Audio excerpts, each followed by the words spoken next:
Have you ever wondered how Norway became one of the richest nations on earth?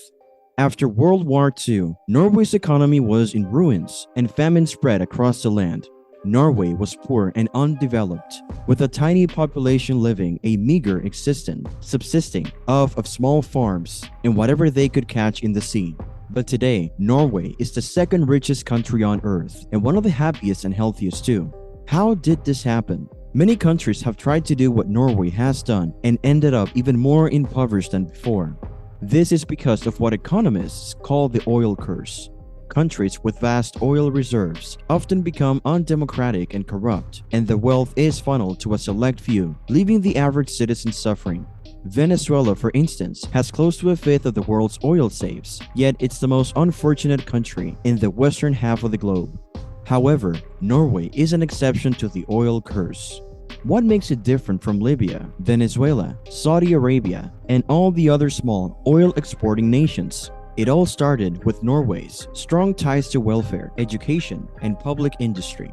The government established strict social democratic rule with a large emphasis on the public sector and centralized planning, while also allowing the inherent economic benefits of private competition to thrive. When oil was discovered in the North Sea, Norway could have easily slashed taxes, increased social spending, and blown its lottery on popular policies. But it didn't. Norway knew that to squeeze everything out of this opportunity, it needed to not only extract crude oil, but also create its own petroleum processing industry. That meant massive investment in infrastructure, careful central planning, and the generation of its engineering workforce. Norway also watched the oil curse happen across the world, and it knew that oil luck did not mean permanent luck. To the government, the natural resources of Norway belonged not to foreign oil companies, but to the people of Norway. These companies could help explore, drill, and extract the oil, but the majority of profits earned. At the same time, its public oil company replicated and eventually surpassed its expertise. But things were not perfect. Norway knew that it wanted to spend the money to benefit its people, but it was not entirely sure how best to do this. The oil industry expanded, and so did prices. More money came in than the government knew what to do with. Then in the mid-80s, oil costs plunged and a downturn started. Financial development deteriorated for nearly 10 years. Norway was not squandering its oil revenue, but it needed to do something more. This is when Norway created its government pension fund in 1990. The government structured it in such a way as to not become corrupted.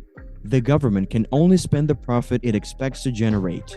That means that new politicians cannot run on the promise of spending more today at the expense of tomorrow. And it also follows strict investing rules.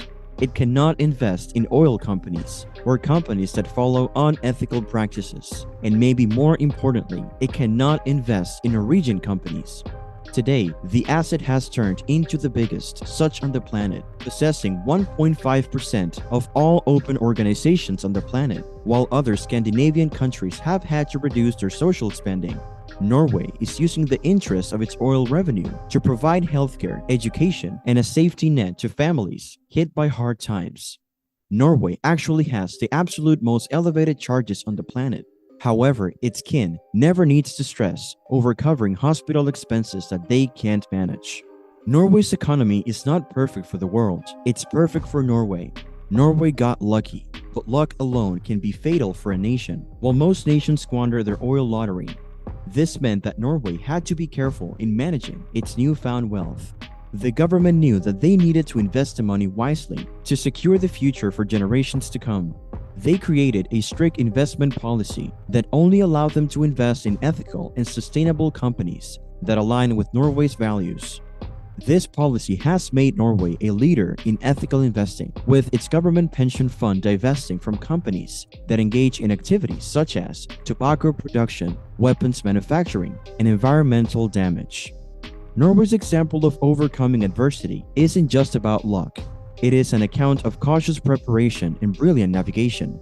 Norway's government recognized the risks associated with oil wealth and implemented policies to mitigate those risks. They fabricated areas of strength for a government assistance framework, put resources into instruction and medical services, and made a sovereign abundance an asset to enhance their speculations. These decisions have made Norway a prosperous and stable nation. The example set by Norway demonstrates that it is feasible to maintain a sustainable and responsible approach to the management of natural resources. It is possible for other countries to follow Norway's lead and institute policies that put an emphasis on long-term sustainability rather than profits in the near term. The lessons that can be learned from Norway's history include the significance of robust democratic institutions, a diverse economy, and a dedication to ethical and environmentally responsible investment practices. Other countries can steer clear of the dangers of the oil curse and find a route that leads to sustainable prosperity if they look to Norway as an example to follow.